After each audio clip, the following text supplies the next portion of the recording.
The first time I watched my wife take another man into our bedroom, I was sitting inside an ambulance station, trying not to become the kind of man I had spent 11 years watching get taken away in handcuffs at the scenes I responded to. My name is Garrett Cole. I'm 35 years old, a paramedic with the Seattle Fire Department, and until that Tuesday afternoon, I believed I was a reasonably good husband.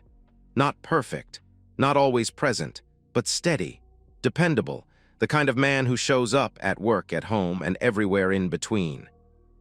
Tessa was 33. She taught yoga at an upscale wellness studio near Bellevue, and she was genuinely good at it.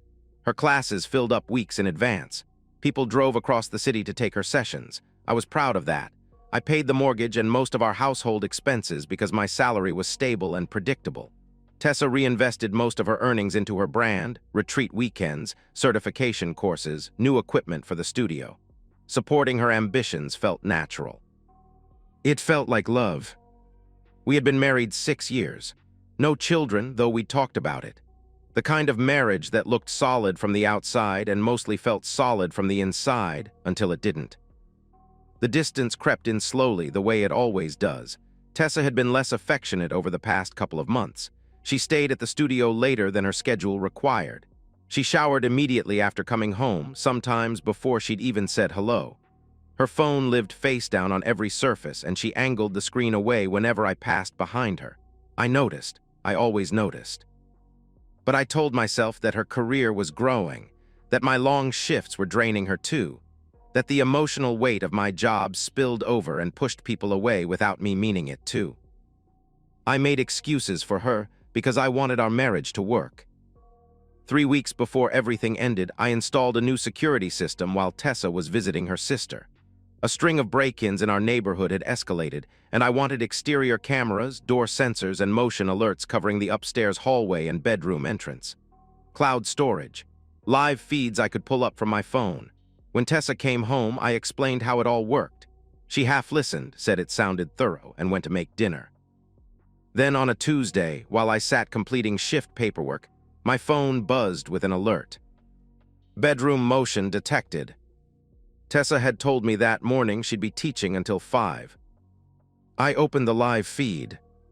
She was walking into our bedroom with Leon Hastings, the husband of one of her yoga clients. A man who had shaken my hand at a charity event and praised my work while his wife smiled beside him. He was removing his shirt. I gripped the phone until my knuckles ached.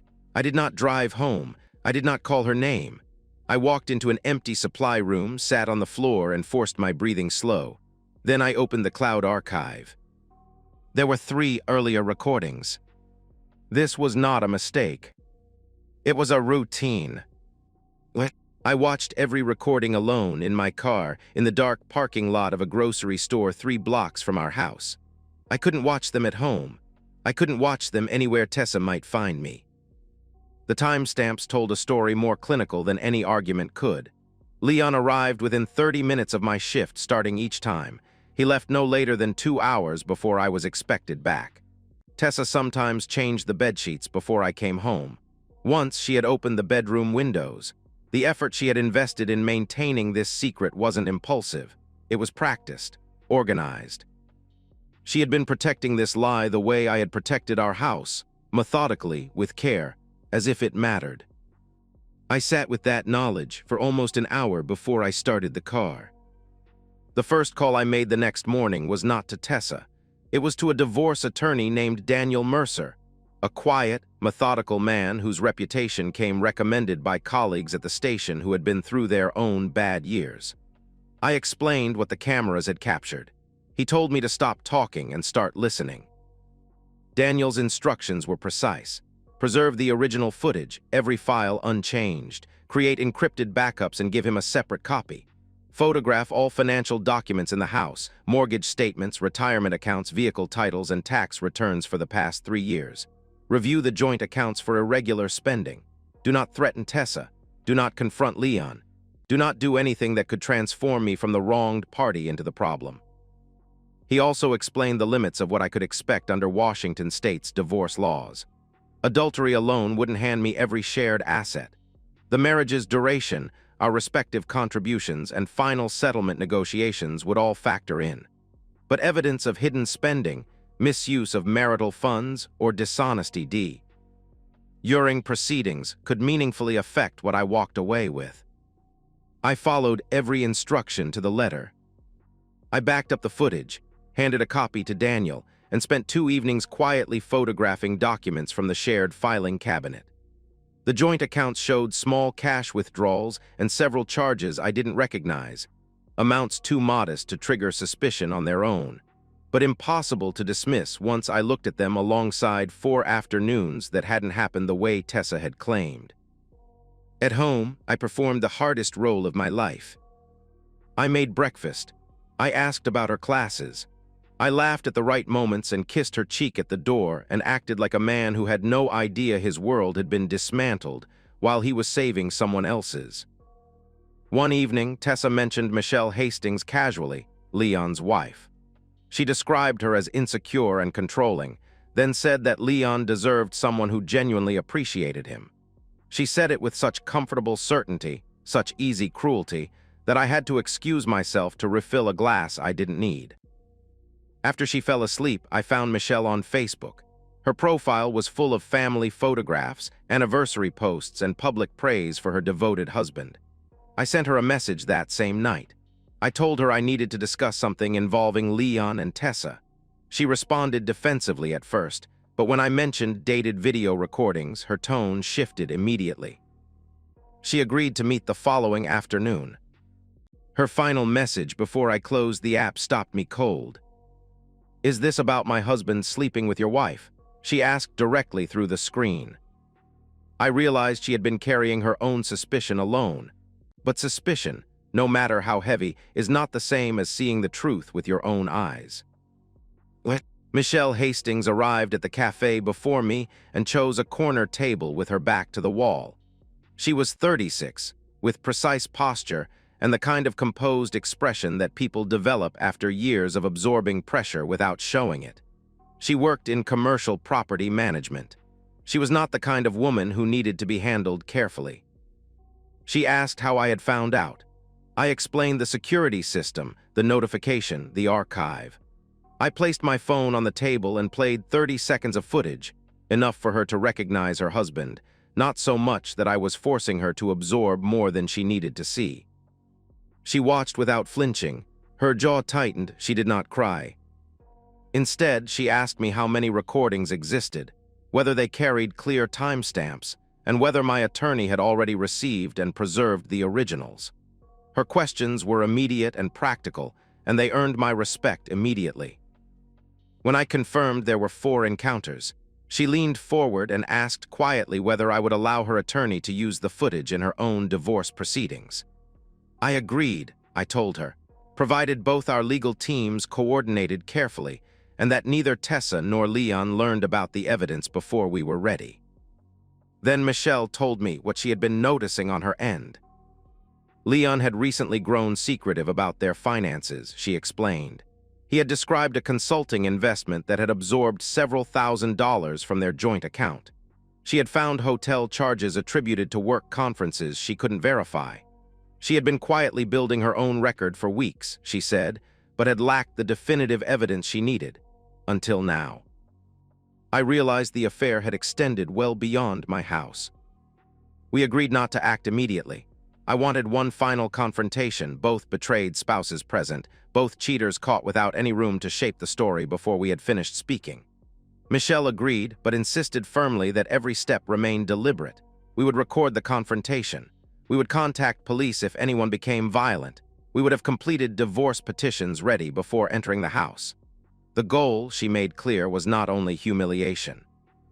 It was to deny Tessa and Leon any window to hide money, delete messages, or prepare competing narratives. Over the following days, we each worked separately with our attorneys. I documented our mortgage balance, retirement accounts, vehicle titles, and every financial contribution I could substantiate. Michelle worked with her own attorney to trace Leon's suspicious withdrawals, restaurants, hotel rooms, a jewelry purchase, a weekend trip he had described as a client conference. Then she told me about the bracelet. Leon had purchased Tessa an expensive bracelet using money drawn from their joint account, she said. The receipt was in a credit card statement Michelle had finally requested in full. I knew that bracelet. Tessa had worn it to our anniversary dinner. She told me she had bought it for herself on sale after a particularly good month at the studio. I had smiled across the table. ND told her it looked beautiful on her. Now I understood that the deception had never been careless or impulsive. It had been deliberate, layered, and sustained, and it had looked me directly in the eye across a candlelit restaurant table while I paid the bill. Michelle had covered quickly. She told Leon she was organizing household documents for tax preparation, and he had appeared to accept the explanation, but something in his behavior had shifted. He was watching her more carefully than before. That same evening, I noticed Tessa watching me, not dramatically, just a fraction more attentive than usual, a pause before answering a question, her eyes tracking me when she thought I wasn't paying attention. Leon stopped coming to the house. 4 days passed without a single motion alert, without any indication he was planning another visit. I began to wonder whether they had sensed the danger forming around them. Tessa's messages with Leon were private, and I had no legal means to access them. I was dependent on the cameras, the financial records, and whatever Michelle could observe from accounts she had legitimate access to. Daniel told me to stay patient. The divorce petition was nearly finalized, the footage was secured and preserved, and the financial documentation was thorough. He reminded me not for the first time that acting from rage could undo everything we had built. If I lost control during the confrontation, if I gave Tessa any reason to position herself as a victim of my behavior rather than the author of her own choices, a judge's sympathy could shift. My career, my freedom, and my legal standing all needed to survive this intact. I promised myself I would not throw everything away for 2 liars. Then the money became urgent. I logged into our joint savings account on a Wednesday morning and found a pending transfer of $18,000 to an account I had never seen before. The bank's automatic verification process had paused the transaction and flagged it for my confirmation. Tessa claimed it was an investment in a wellness business partnership she was developing, but she could not produce a contract, a prospectus, or even the name of a supposed business partner. I told her I would look into it. I sent the records to Daniel that afternoon. Michelle discovered that Leon had made a similar inquiry, asking their bank about withdrawing equity from their home to fund a personal investment. We both understood what was happening. They were preparing to leave, not just their marriages but their financial obligations before any divorce proceedings could protect either of us. The confrontation could no longer wait for the perfect moment. It had to happen now. On Thursday morning, I kissed Tessa goodbye, pulled on my paramedic uniform, and drove to the station. She asked if I'd be working overtime. I told her I probably would. Hours passed. Every vibration from my phone tightened something in my chest. I waited, stared at reports I couldn't read, and watched the clock move without meaning. Then, shortly after 2 in the afternoon, 2 alerts arrived in rapid succession. Front door opened. Upstairs motion detected. I opened the camera feed. I called Michelle immediately. "It's happening," I said into the phone. "I'm already in my car," she answered without a moment's hesitation.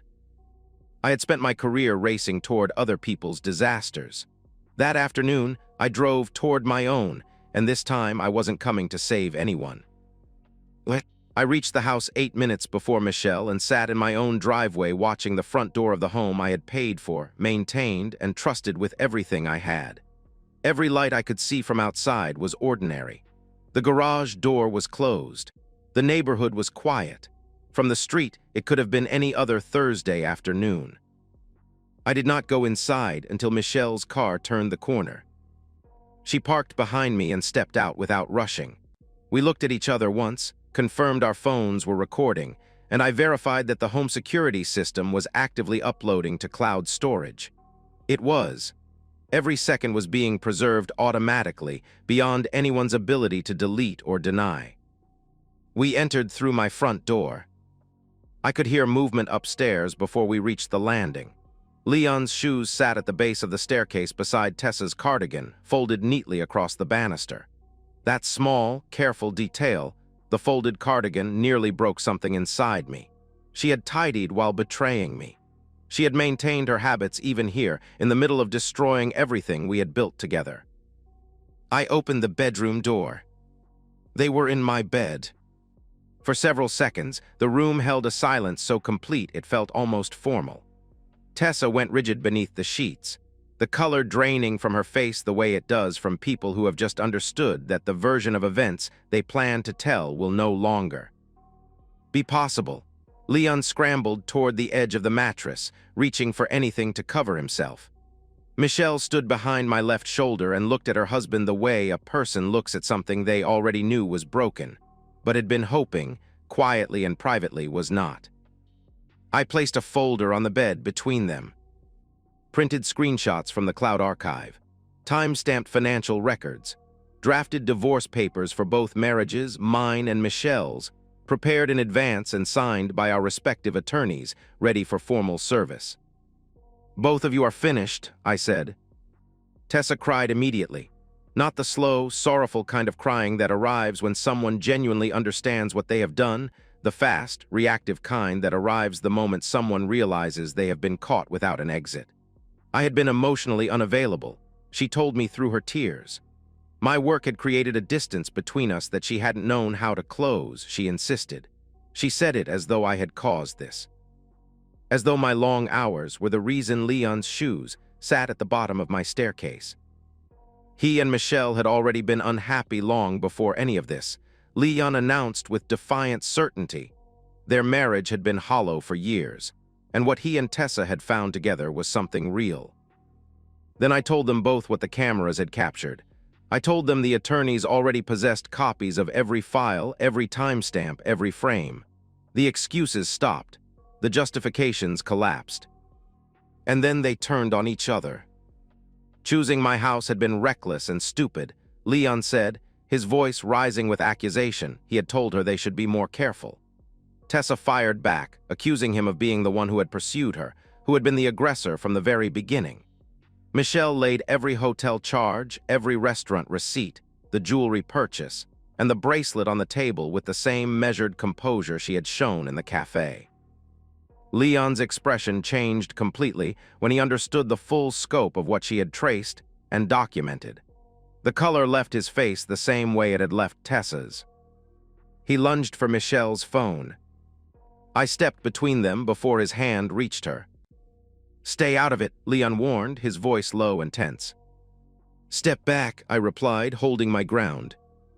He shoved me hard with both hands, his chest colliding with mine, and demanded the recording be deleted before anyone saw it. I warned him once. He swung. I blocked the punch and drove him backward into the wall hard enough to rattle the picture frames. He came at me again, faster and more desperate than I expected, and I hit him hard, clean, with the kind of controlled force that 11 years of physically managing chaotic emergencies had built into my hands without me ever choosing it. He went down. Every instinct I had told me to stop there. Every year of training and self-discipline told me that what I had already done was enough. But the rage in my chest was not controlled instinct. It was something older and rower than that, and I nearly lost myself to it. I hit him once more when he tried to rise, then pinned him to the floor, and I made myself hold that position and breathe until the decision to continue became a decision I was consciously refusing to make. Across the room, Tessa threw herself at Michelle's phone, clawing for it with both hands. Michelle pushed her away once, cleanly, without panic. Tessa came back harder, and the two women crashed sideways into the dresser, sending a lamp and a framed photograph to the floor.